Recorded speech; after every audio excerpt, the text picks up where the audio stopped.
My primary job is to safely take care of children who have major problems with their heart.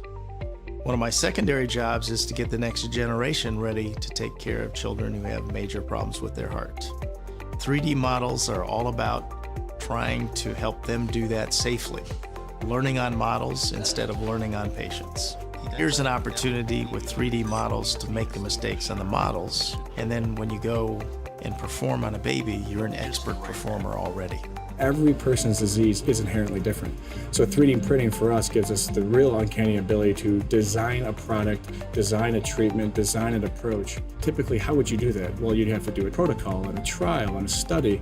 Now we can come upstairs and get the actual information off a C-arm in the lab, print it off within several hours, and have a physician from downstairs just come up and try it.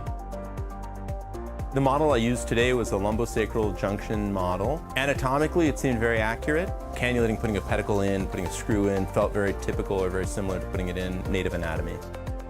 The new material, it has the better elasticity, better strength. So for the surgical procedures, the new material absolutely much better. The good things about them, they're like quite soft, so you can manipulate them very well. You can retract and do like better exposure because they are so malleable. The first foray we had was in device testing. We were trying to test how effectively a particular kind of tube can get up to the brain, depending on tortuosity. We designed a series of models with differing level of tortuosity from the chest all the way to the brain, and then tested the devices to see how they perform under those circumstances. Again, impossible to do in animals, impossible to do in patients, and really 3D printing makes it so easy to be able to do that in a smooth, streamlined fashion.